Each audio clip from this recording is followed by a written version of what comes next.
Good evening. This is Rahul Reddy, live here from Houston, Texas. Every Tuesday from 5 p.m. to 6 p.m., we bring in immigration updates. Today, we have special guests, special topic, and special information. Emily, whom do we have? What do we have? The topic. Yeah, today's live stream, we are thrilled to have Joey Barnett and Charlie Oppenheim joining us from Wolfsdorf Rosenthal. Joey brings a wealth of knowledge in EB-5 and business immigration. And Charlie, I think everyone on this probably knows who Charlie is, but he has been extensive experience with Department of State in the visa allocation process, the man behind the monthly visa bulletin. And we're bringing them in because we think their combined knowledge is going to benefit those that are interested in the EB-5 program. EB-5 for investors. We have a limited window where we may be able to file adjustment of status for people who are typically from backlogged countries. And so we wanted to get this information out there, explain the process, answer questions people have, and hopefully help people get their green cards faster than they normally would in the EB2 or EB3 category, particularly for those backlogged countries. So I want to introduce both of them, and then so we'll start with Joey. So Joey is a partner with Wolfsdorf Rosenthal, where he focuses on EB-5 cases. He helps immigrant investors gain permanent residency in the U.S. Through investment in business or through the Regional Center program. He is recognized for his work in counseling U.S. businesses on utilizing the regional centers as well as getting the EB-5 capital. So Joey, take it away if you want to give us a kind of introduce yourself and talk a little bit about EB-5, then we'll move on to Charlie. Sure. Thank you, Emily and Rahul, for having us on, and very nice to be here. It's a great honor. My name is Joey Barnett, and I am an EB-5 partner at WR Immigration. I'm located in Los Angeles. This is my principal area of practice. I've been doing it for over 12 years. Our firm has filed over 5,000 of these EB-5 cases. We are considered one of the top EB-5 firms in the United States. And we have been going very, very heavy for the past year or so because of the EB-5 Reform and Integrity Act of 2022, which revitalized the EB-5 program. And we're filing dozens of cases every month.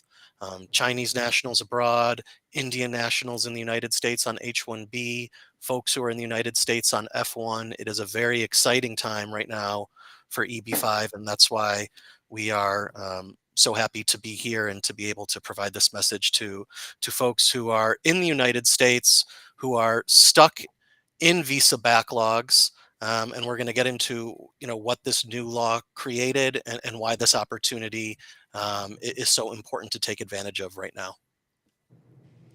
Great. So we will have lots of questions to ask Joey, and then later on we'll also take questions from our audience as well. So next, let me introduce Charlie. Charlie Oppenheim is the Director of Visa Consulting and heads the Government Relations Group at WR Immigration. He's got 43 years of experience at the Department of State. He's renowned for his understanding of the green card numerical control process and the monthly visa bulletin. So we wanted to bring him on to guide us on why is it EB-5 is current for these certain types of EB-5, at least for India, when all of the other categories are backlogged. So Charlie, if you want to give us a little intro and give us a little background on the visa bulletin and how all of that works and kind of what you're seeing right now.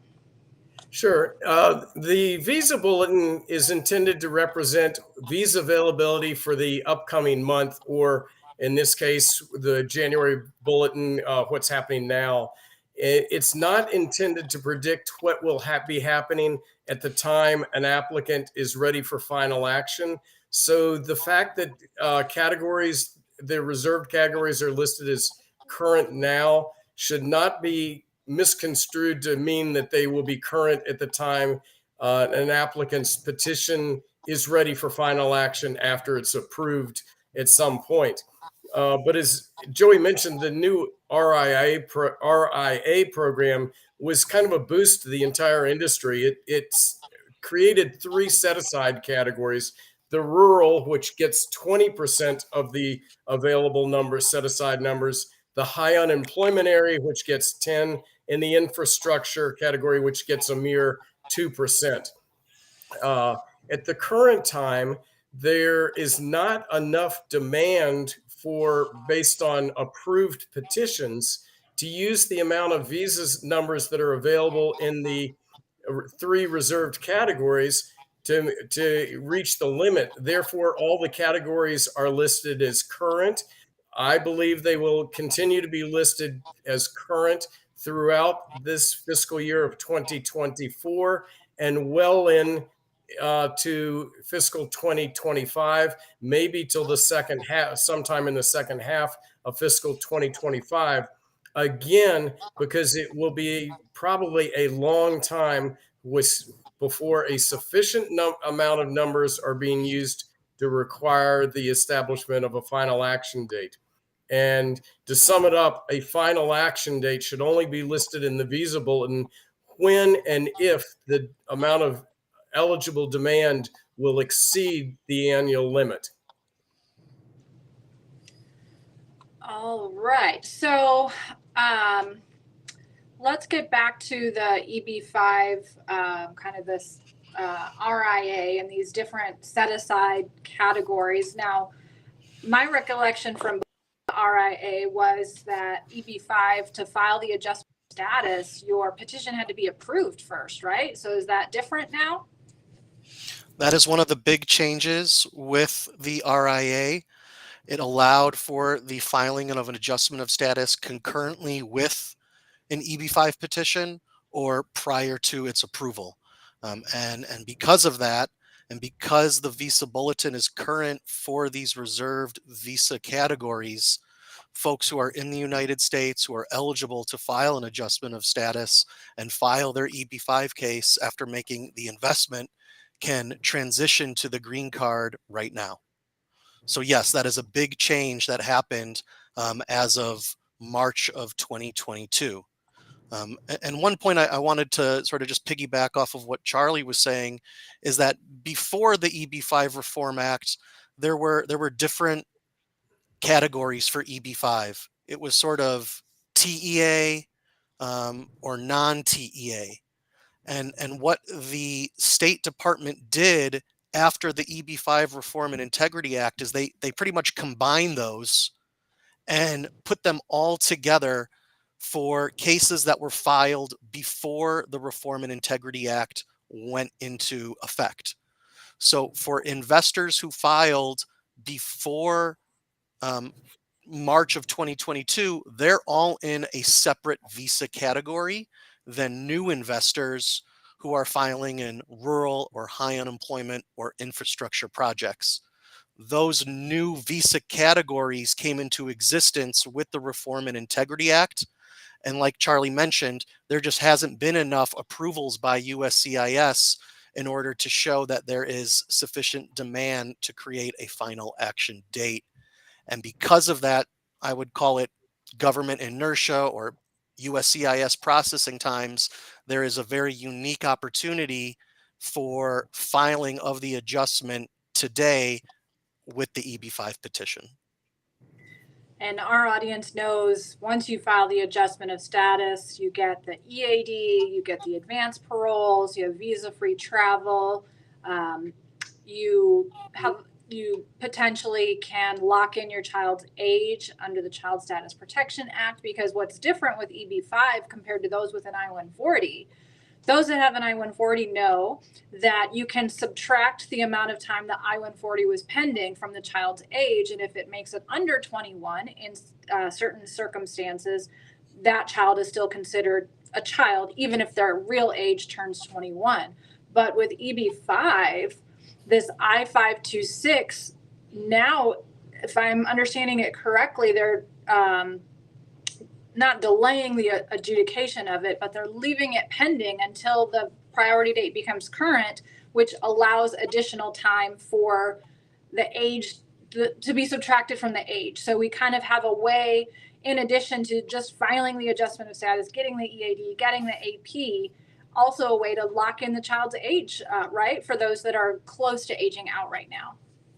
Correct, because when you are filing that adjustment of status, you are seeking to acquire the green card within a period of time, when a visa is available. And because of that, you are able to lock in the child's age at the time of filing the I-526. Yeah, it's a huge benefit, and we're seeing a lot of people take advantage of this. Joey, what's the minimum investment required for the EB-5 investment to file the I-526 and adjustment of status, and of course, eventually to get the green card? Sure. So the minimum investment is based on the location of the project that you invest in. And so if it's in a rural area or in a high unemployment area, that minimum investment is $800,000. If it's not in a high unemployment rural or an infrastructure project, then the minimum investment is $1,050,000. If you are not in one of those reserved categories, though, and you're at that higher investment level, you are also in this unreserved visa category, and you are stuck behind all of the investors who came before the RIA was enacted. So finding a project in that rural or high unemployment area where you have the reduced minimum investment amount and the likelihood of getting your green card faster. But to be frank, most of the regional centers that are doing EB-5, they are placing projects in rural areas or high unemployment areas, because who's going to pay $250,000 extra to get the same immigration benefit? They're locating these projects in rural areas, in high unemployment areas, specifically so that investors can get the benefit of the reserve visa categories. And On go top of ahead. that, sorry, and this was a new thing with the RIA, is there generally is like an administrative fee or a subscription fee that an investor pays to a regional center. That's partially how the regional center makes their money and covers their expenses. That also has to be documented as lawfully obtained capital. And I know that's something that we're going to be getting to. And that's one of the big jobs of an EB-5 attorney, is documenting, organizing, and strategizing how the investment funds were earned and transferred into the EB-5 project. That's the $800,000, and as well as that subscription or administrative fee. Do we need to create the 10 jobs, or if we invest in regional centers, we are good, we don't have to worry about it? So there's two different types of EB-5 programs. One, the original program, which was created in 1990, is called direct or standalone. That's where you invest in your own company, and you have to create actual W-2 full-time positions, payrolls, employees for that company or for a wholly owned subsidiary. I would say under 5% of EB-5 investors go this route. It's not easy to do that. A much more popular route is going through a regional center EB-5 project. And the big benefit of going through that is you're able to count indirect and induced jobs that are created through either construction expenditures or through operational revenue. And so because of that, you aren't as dependent on actual W-2 workers for the immigration benefit. And what they do is they use these economic multipliers, and projects and regional centers will work with economists, and they'll pretty much say, based on X number of dollars being spent in this specific area, Y number of jobs are going to be created. And so as long as the money is spent and the construction occurs, a lot of these projects are real estate development projects because you get the jobs through the construction.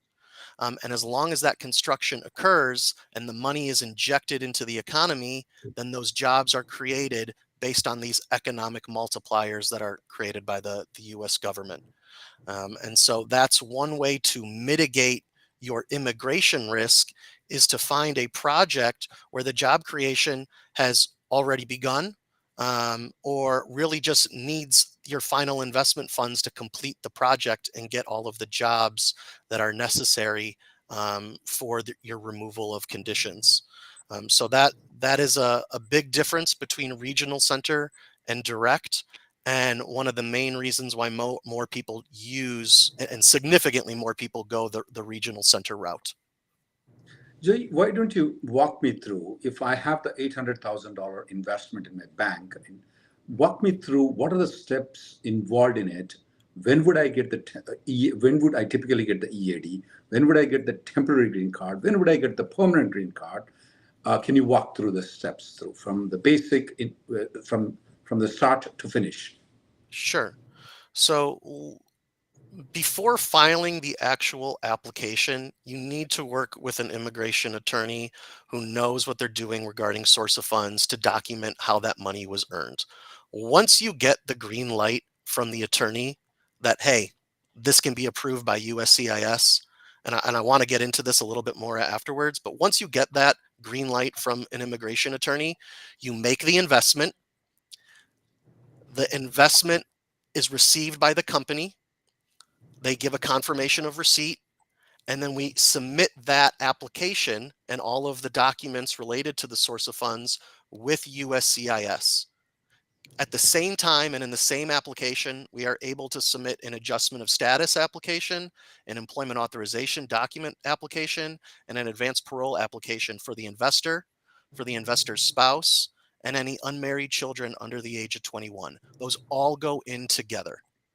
The first thing that's going to come back is the I-526, which is the EB-5 petition receipt notice, saying that you filed it on a specific date, and that is your priority date for purposes of the visa bulletin.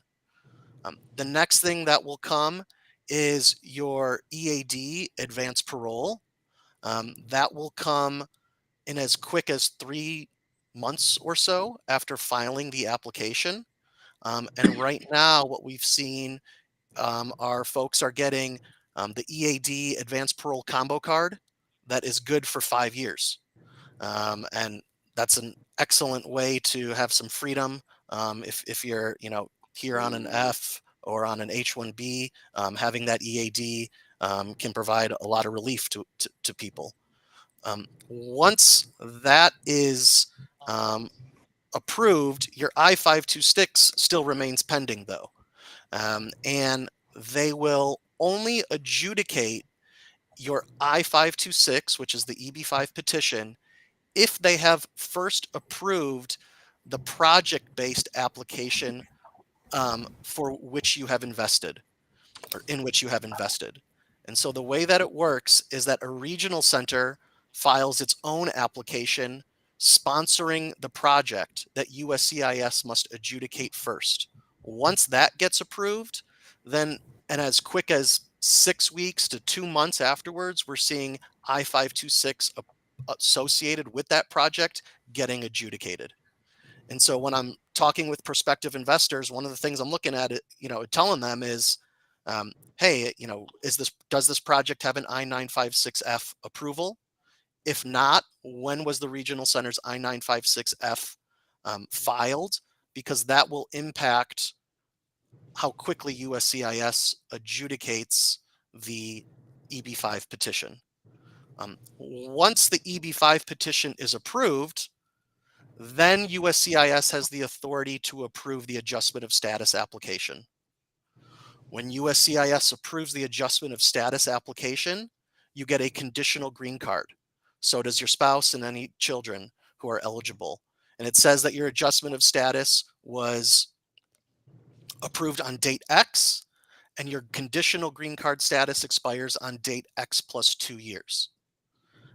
During that 2-year period of conditional green card status, you use that to travel in and out of the country, to work, start your own company, or as I say, because I'm in California, just to hang out at the beach, if that's what you want to do. And at the end of that 2-year period, you file to remove the conditions. Those conditions are that the jobs have actually been created and that you've maintained and sustained your investment for a specific period of time. Once that application is timely filed, you get an extension on your conditional green card, which is good until they adjudicate that petition. And then the conditions are removed and you get a 10-year green card. So that's the process. I think I just spoke really quickly and potentially was confusing. Let me talk about more timelines, I guess. Yes. The EAD advanced parole can come in as quick as 3 to 4 months. Then the I-526, let's say you're investing in a project that has a 956F approval. We've gotten those approved in as quick as anywhere from 3 to 10 months. Then you have to wait for the adjustment of status to be approved. I'm estimating right now that's going to take another 6 to 8 months on top of that after the I-526 has been approved. Those adjustment of status applications are being handled by the California Service Center. And then once that adjustment of status is approved, that's when that 2-year period kicks in. And then the timelines are relatively straightforward after that. The real kind of unknown is how long after your I-526 is approved will it take for USCIS to adjudicate the adjustment of status. And from what I understand, and I'm very much kind of in the industry and I'm on the AILA EB-5 committee and all that, I don't think there's been any adjustment of status applications approved yet for any post-RIA investor. And so because of that, I'm estimating it to be around 6 to 8 months. We just don't have the data at this point to really provide, accurate information on that. But that's at least my best guesstimate at this time. All right. I want to go back to Charlie for a minute. Oh, sorry. Go ahead. One doubt I have it is that from the time, assuming that my sources are clear, my funding sources are clear, how long does it take for typical 526 and 485 to be filed? I know we have to invest in that particular regional center, which is already approved by 826 is already approved, and then they will give a confirmation and they'll give the documents. And how long does the whole process to file the application takes? It really can depend on it depends on two things. One, how quickly an investor finds and locates an EB-5 project that they're comfortable with. You have to do due diligence on the project. You have to make sure that it's going to meet your investment and your immigration goals. As an immigration attorney, I can't provide investment advice. I can tell you about immigration risks. I can tell you about the track record of a regional center. I can review business plans and operational documents to show whether they comply with EB-5, but really that investment decision is the investors to make. So let's just put that aside and say that that investment decision has already been made. Then it really comes down to, well, how organized are you on your source of funds and how available are those funds to be made available to the actual EB-5 company. I would say in general, it takes around 4 weeks or so for us to prepare a case after getting retained. And there is a bit of back and forth. We are very conservative on this because we know what USCIS wants to see. They act like forensic accountants. They want to see tax returns. They want to see bank statements that verify and confirm and are consistent with how you say you are earning the money. And so it is very, very complex. We really dig in, we get our hands dirty, and there is a couple of weeks of back and forth. We do this because we know what USCIS wants to see. A lot of folks can be a little reluctant to provide such information, but I kind of tell them that if you want this EB-5 benefit, you really do have to open up your financial history to the U.S. government so that they can verify that this money is lawfully obtained. I do see one comment here that I want to respond to about most of the APs not getting approved for 12 to 18 months. I agree, it is all over the place, and that is what USCIS's website says. But I also see the advanced parole EAD combo card that my client got that was filed in September and got last month. So, there isn't really a rhyme or reason to it. I will say that it's trending towards faster adjudication. And that's a great trend that we hope to see continue. All right. So I want to go back to Charlie for a few minutes here. You know, a lot of people that join our weekly live stream typically have I-140 approved under the EB2 or EB3 category. They're watching the visa bulletin every month. And obviously they've already been here, they've already been through the process and are just waiting. You know, based on your knowledge of the number of people out there and what's in the pipeline, kind of what are you seeing for the dates movement for EB2 and EB3? Raul and I always say, you know, we've tried to predict it so many times, we're always wrong. So never rely on what we say when we try to predict it. Hopefully your prediction will be a little more beneficial to people so they can understand why it is we're saying you might want to think about EB5, even though you've got this EB2 or EB3 I-140 in place. Yeah, you know, the beauty of this is if somebody is able to file a petition in the EB5 category, even though they already have an approved one in one of the other India categories. This way they have two chances at a visa and can take advantage of whichever one comes up first. And I would say that at this time, it is much more likely that the EB5 visa would become available in one of the reserved categories than it will be in the EB1, 2, or 3 category for somebody that's already filed. I think the wait times are going to start increasing for employment second and third preference India. Unfortunately, people got kind of used to, in the recent years, the final action dates for these categories moving at a faster pace. And that was totally artificial as a result of unused family numbers from the preceding year because of the COVID impact being added to the employment annual limit. In fact, in fiscal 2022, the limit went from the minimum of 140,000 to over 280,000. We're starting in fiscal 2024. We're kind of back to the normal limits. This year it's predicted to be 161,000. I think in the coming years it'll be closer in the 140 to 150 range, which mean, and now there is also rest of world employment second and third final action dates. That means that there are no otherwise unused numbers which had in previous years had been made available to India employment second and third preference, allowing far more applicants to be processed. So the long of that is I do not see a favorable movement of the India second and third dates this year or in coming years. So speaking of that rest of the world final action date, that's pretty unusual, right? I mean, I feel like for the past 20 years that I've been watching visa bulletins, it happens from time to time towards the end of the fiscal year, but not at the beginning of the fiscal year, right?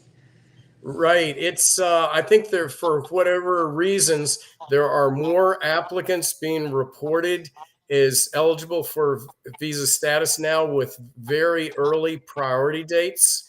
Backlogs which may have developed in the COVID times are now being addressed. And again, that's putting more demand for rest of world number use. And again, that means fewer numbers to potentially roll over for India use. I'll give you an example. I mentioned the extremely high annual limit in fiscal 2022. That year, the per country limit, so the normal limit for in India or Great Britain or Brazil, second or third preference, was approximately 5,600 or 5,600 numbers. India's second preference used over 55,000 numbers that year. So 10 times the amount of the normal annual limit. That was a windfall for India second. That is, as I've said, that's not happening in the future because rest of world numbers are being used So India second and third, and even potentially India first, is going to be subject to the per country limits as long as there is rest of world dates in place. So, yeah, I think that's a good point that you made about people kind of got used to the somewhat, if you can call it, fast movement that we saw because of that spillover through 2020, 2021, 2022, and that's coming to an end. If I remember, really the only times prior to that when we kind of saw some movement were back in 2015, 2012, and then the craziness of 2007. So other than those times, the dates just crawled forward or just sat. Are you thinking it's going to be the same now?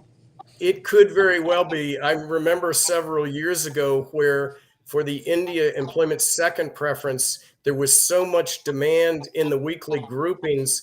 There was a period of time where I was literally only advancing the India second date by a few days per month. And again, with the fact that the India second and third preference number use is going to be subject strictly to the per country limit, which for this year is approximately 3,200 numbers. That is going to severely limit the potential movement of those India final action dates.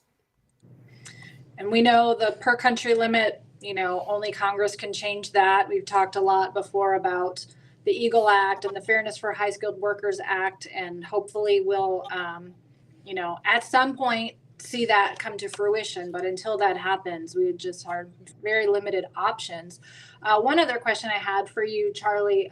So for these people that have the I-140 and EB-1, 2, or 3, do they get to keep that priority date for EB-5? No, the priority date is established normally based on the filing date of the petition to accord immigrant visa status. So they would have one priority date for their employment first, second, third, fourth petition they had filed, and a separate priority date for the employment fifth. But again, based on the limited availability of numbers in the categories other than EB-5, I really think that somebody filing today in one of the rural reserved categories is going to have a faster opportunity to receive a immigrant visa than they would in one of the other categories. But anybody potentially thinking about EB-5 reserve status, it's always important to act in a very timely manner because people want to be as close to the front of any line that should develop at the future time. So again, this is kind of like the stock market people when they say, past performance does not guarantee future availability. So again, it's important to remember that while people can file their petitions now and numbers are listed as current, which is an extremely good thing, but especially if they're filing for concurrent processing, that does not guarantee a year and a half from now that the category will be current. And I expect in late fiscal 2025, definitely by fiscal 2026, final action dates will need to be imposed because by that time, there is no reason that enough demand should not be being processed to use all available numbers. All right. Can I just yeah, go ahead. Can I just mention one thing here? I mean, and I don't want to beat around the bush here, is that even though the visa bulletin is current for these reserve visa categories, there likely is enough cases pending with USCIS at this time to create a backlog once those I-526s are approved. So I want to be very clear on that. It's just, it isn't shown in the visa bulletin. That being said, you're still able to take advantage of the concurrent adjustment of status filing provision and are able to get that EAD and advanced parole in the interim, even if later on there is an imposition of that final action date. So I just want to be very clear on that. Yeah, thanks for that. Sorry to interrupt. And no problem. I also just wanted to double check as you mentioned, Charlie, that people will basically have two priority dates. They'll move forward in two categories, and whichever one works out first, great. Is there any chance of someone who, and of course, I know there's always a chance giving the lawyer answer, but what is the risk to someone's EB1, 2, or 3 I-140 approval if they try EB5 and maybe it doesn't work out? Are they going to lose that date for that priority date? I am not at liberty to provide legal advice. I will let Joey answer that. No. The answer is no. No, it has absolutely no impact on your EB1, 2, or 3 case. You are in a separate line with EB5. Your eligibility for EB5 really has nothing to do with your eligibility for EB1, 2, and 3. As long you need to make sure that it's consistent. If your income for your investment funds is based on U.S. income, obviously it needs to be consistent with what you've said in prior applications. But no, they are mutually exclusive. And, if an EB5 case were to, go sideways and end up being denied for whatever reason, you would still be able to continue down the green card path with the EB1, 2, or 3. Joey, I want to go to the topic of the funding issues. So, you said $800,000 is the minimum investment required. Can I borrow it from house loan and put that money? Is that a problem for you? You absolutely can. There are numerous different ways that you can fund an EB5 investment. These funds can come from multiple sources. These funds can come from within the United States and from outside of the United States. There are ways as well that you can show that you are actively in the process of investing. That's one of the questions I saw, is sort of these installment payments. That is also a possibility, although you need to strategize with an immigration attorney to make sure that that's done properly. But yes, Rahul, you can get a home equity line of credit on a property that you purchased with your W-2 income, and use that equity in the home for the EB5 investment. Part of that will be documenting how you earn the money to purchase the property that is being used as collateral. But as long as you can document that, yes, that is a very common way to fund an EB5 investment. Can I bring the money from India? Can my dad send the money to me? Is there any limitation for it? He absolutely can, and so can your mother. There are currency restrictions of sending money out of India. That is $250,000 per individual per year, and so you do have to comply with those currency controls. But as long as you do that and you can document how dad or mom earned the money, then yes, those funds can be gifted, those funds can be lent. You can have friends in the United States lend money as well. There are really endless options as long as it can be documented. And that is the real key, is this documentation. We don't want to see where all of your wealth and how all of that has been generated. That's not required. And honestly, it confuses USCIS. What they want to see is specifically how this $800,000 and the administrative or subscription fee was earned. And that's one of the things we were talking about beforehand. Was in 2019, there was a huge surge of Indian EB5 cases before the then regional center was going to expire and the price was going to increase. And a lot of those folks use like charter accountants in India to help prepare financials and show how they earned like their wealth. And those cases are getting picked apart by USCIS because that's not what source of funds relates to. It's not your total wealth. It has to do with the specific money that is being invested. And it's incredibly important that you work with an experienced EB5 attorney to put that together. When you are, when you're doing EB5, there is the project side. How are the jobs going to be created? Making sure that the economic analysis is spot on, making sure that the targeted employment analysis is spot on, and that is all done at the I-956F stage. Once USCIS approves that, then really all they're looking at is your source of funds in your I-526 petition. So, you know, you want to make sure that that is done professionally and properly and in an organized manner that makes it easy for USCIS to approve the case. This question is coming from Tushar Patel from YouTube. Does the investment need to be done by one individual? Can group of friends, 3 people, combinedly put the money together? So that's a great question. And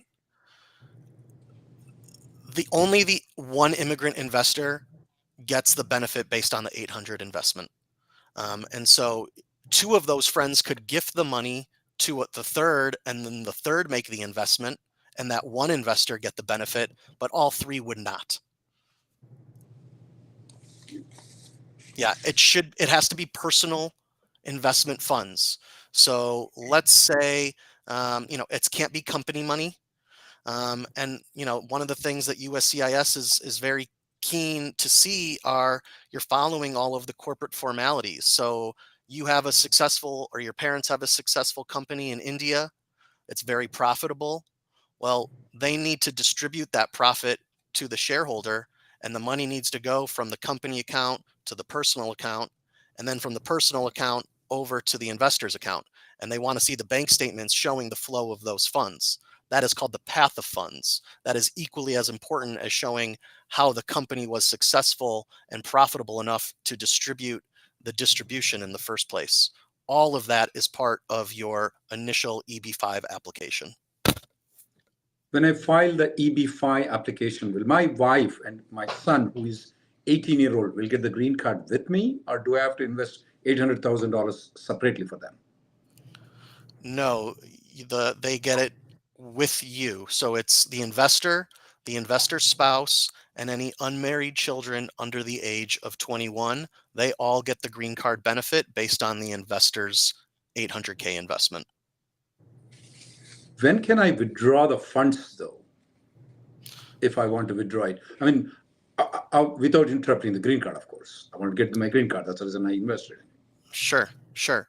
So for today, for investors today, USCIS has put out this interpretive policy guidance that says your money has to be invested for at least 2 years following the use of the funds by the job creating entity for job creating purposes.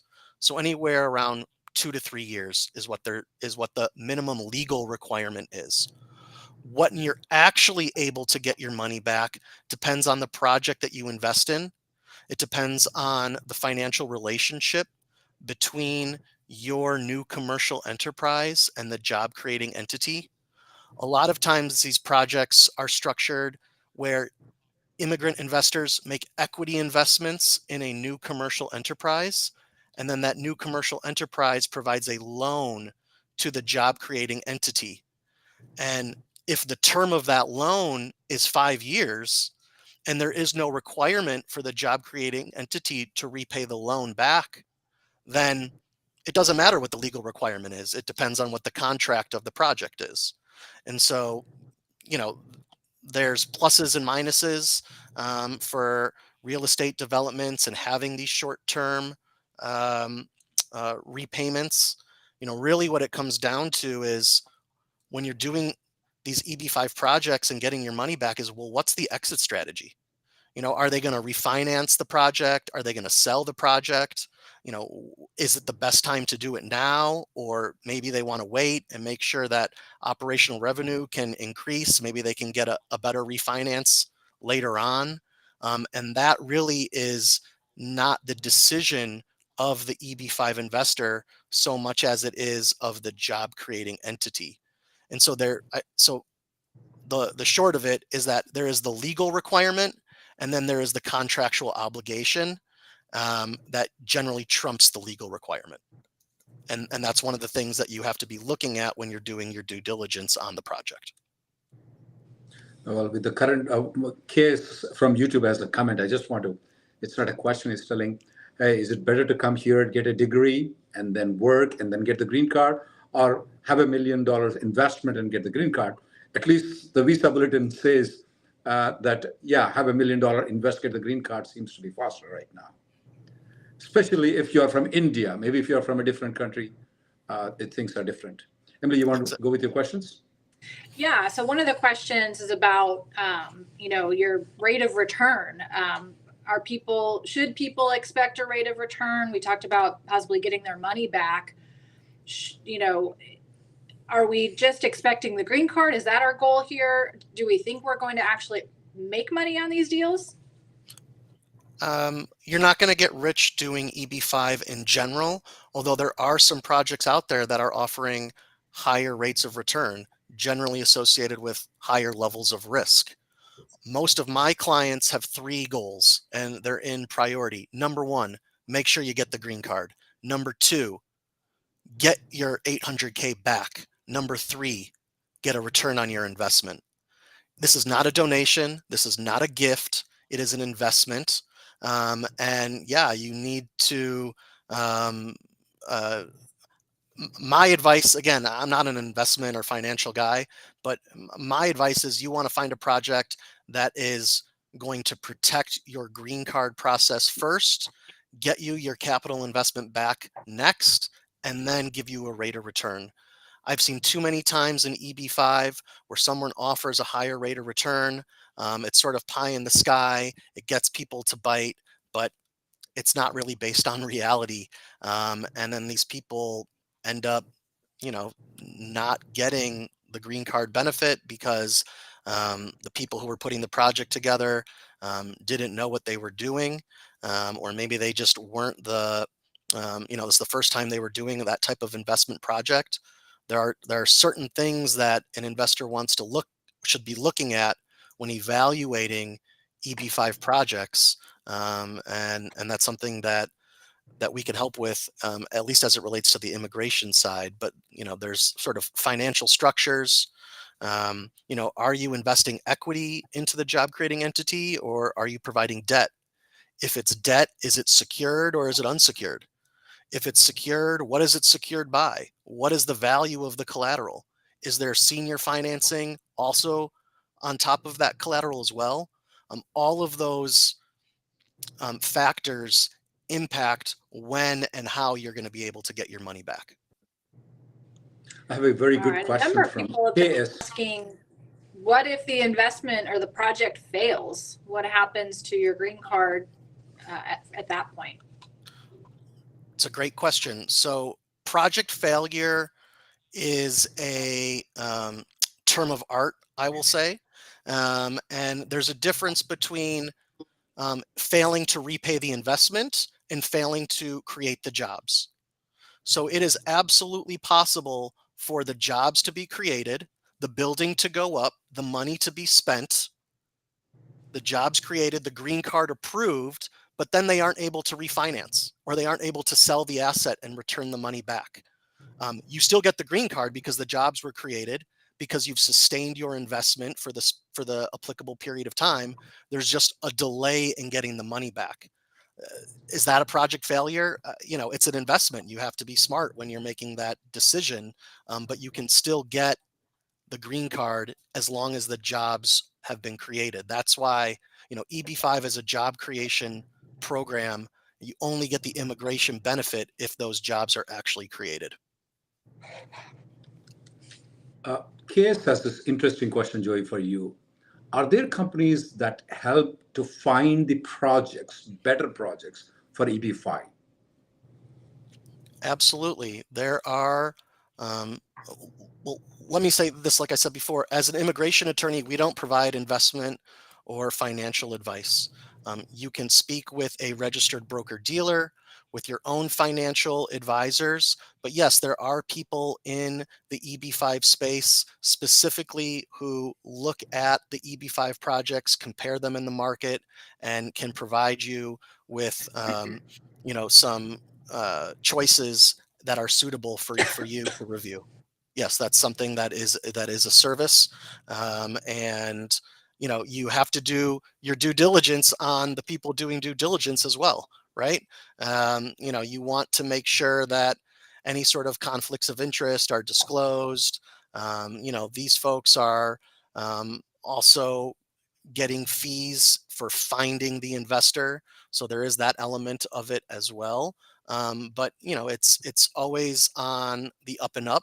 And generally, I find that it to be a very beneficial service because you're working with someone who's been able to look at all the different projects or a significant number of the EB5 projects and narrow down the choices in order to give you ones that will meet both the investment and the immigration goals. Naveen from YouTube had a question, kind of what hassles would someone face if they do the EB5 direct, kind of starting their own company versus the regional center route? I think you touched on it a little bit earlier, but if you can expand a little bit. Sure. First of all, the processing times for direct are longer than they are for regional center. So that's one thing. The second thing is that you have to create a business plan showing how those jobs are going to be created. That is an additional expense that you don't have to do with a regional center. And really the bigger issue is that you submit that business plan with your I-526. They're going to look at it in 18 months or 24 months and say, okay, you submitted that business plan 18 months ago. Show me that it's being executed. And they will issue a request for evidence. And then you will have to explain what steps that you have taken that is consistent with the business plan in order for them to show that it is credible and that the jobs are going to be created. So there is a little bit more element of risk, I think, as it relates to the job creation aspect of it. But we have clients that do it. There are certain industries out there that I think are very good for direct EB5. I know someone was mentioning like franchise. Like there's some franchises that work. There's some that don't. I've had numerous successful clients do direct EB5 for like a preschool franchise where they need a lot of teachers, they need a lot of bodies in the business for the kids, and those are full-time positions. That's an area of demand, so there are ways to do it. It's just you're running a new company, and if things can be tough for new companies. It's not easy to survive. And there's competition. And if there's downturns in the economy, that could impact your ability or desire to want to hire people for profitability purposes. And so all of those kind of get wrapped up, and it can be difficult, it can be challenging. But for those who are entrepreneurial, we've helped them, and it can be done. Question for Joey is, can I invest in stock market, or can I invest in 2 houses with $1 million and get the EB5? Question from Sanku Raghuram from Facebook and one from YouTube. So you can use money that you've earned from the stock market, or use money that you've, like using real estate as collateral to invest. But in general, no, you can't invest just by purchasing real estate or by buying stock. There isn't job creation associated with that. So no, that isn't a way to do it. This question is from Jay on YouTube. Can an F1 student take advantage of this EB5 if they have the money? Absolutely. We have numerous clients right now who are here on the F1, who have gotten gifts from family members, who are, kind of sidestepping the H-1B process and just going straight, from OPT to conditional green card, or using the EAD that they get from the adjustment of status application, and kind of skipping that employer sponsorship. Yeah, that's a huge area of demand. Another question, this is kind of important for people who are filing concurrently. They've got the I-526 pending, they've got the 485 pending, now they have their EAD and AP. Is it safe for them to stop working for their H-1B or L-1 employer and just rely on the adjustment of status, or should they wait till the 526 is? Every circumstance is different. I think a very conservative way to do it is to wait for the I-526 to be approved. once you use that EAD that you get from an adjustment of status, you're technically at that point violating your H-1B status because you're working in the United States for somebody other than your H-1B sponsor. And so if that were to happen, then anybody on H-4 also would technically be off. You would be able to remain in the United States because you filed an adjustment during the time in which you were maintaining valid non-immigrant visa status. So you could remain here and you could work here on the EAD. But the possible downside of an I-526 denial, which means that the adjustment of status would be denied.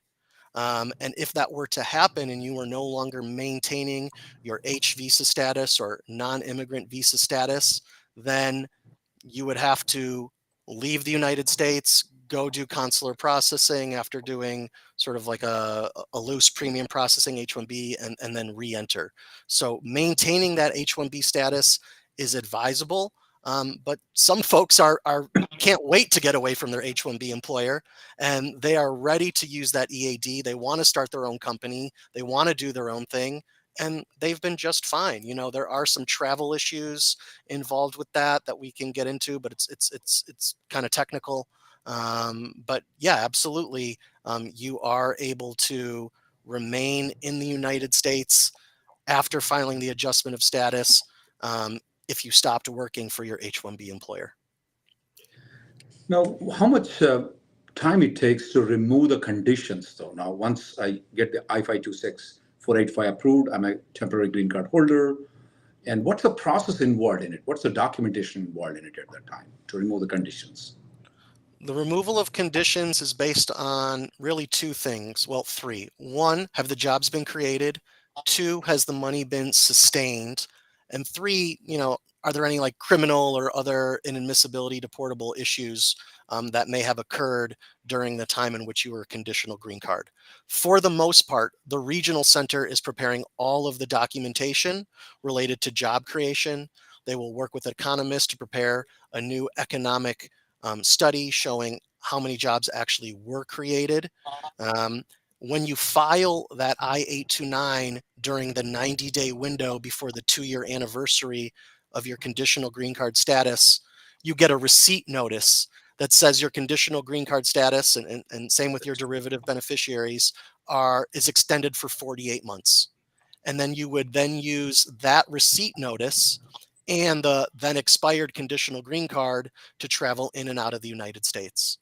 The processing times on I-829 are horrendous. They're saying it's taking around, I think, 66 months is what I saw on USCIS processing. Those actually are accurate as opposed to the ones that I was talking about before. There are ways to sort of expedite that. And we've worked with your firm on some I-829 mandamus lawsuits that are filed in Texas. We've had a lot of success with those because really the law and the regulations say they're supposed to make a decision within 180 days. And when it's taking 5-6 years, you have a very good claim for unreasonable delay. We have had a lot of success for folks who have filed these mandamus lawsuits once their I-829 has been pending for at least 2 years or so. Obviously, like Charlie said, past success does not guarantee future results, but to date, we've had nothing but success on those challenges. Emily? All right. Wow. An hour goes by really fast. So our time is about up. I just want to say thank you to Joey and Charlie for joining us, and let our audience know that if you are thinking EB5 is an option for you, please go to rnlawgroup.com/EB5. The link is also in the comments somewhere on YouTube as well. Make sure it's there on Twitter for those watching there, and on Facebook. But go to rnlawgroup.com/EB5. You can enter just your basic information to send us your contact information, and we will reach out to you to figure out if this is going to be an option and work with you to get that processed. And we're really excited to be working with Joey and WR Immigration on this project to help people that are, stuck waiting. And we have this limited window where the bulletin is finally current for something. So we want people to take advantage of that. So again, Joey- thank you both for joining. If you have any final words. Joey, you have something to say? I just want to thank you very much for having us. Like I said at the beginning, we're kind of going bonkers right now on EB5 because of this sort of everything coming together with the concurrent filing, with the visa bulletin being current for EB5. And I'd be happy to speak with anyone. We offer, a free consultation. If people want to chat, we can strategize and I can answer questions as need be. But thank you, Emily and Rahul, for having us. It's an honor to be here. Thank you, Charlie. Yep.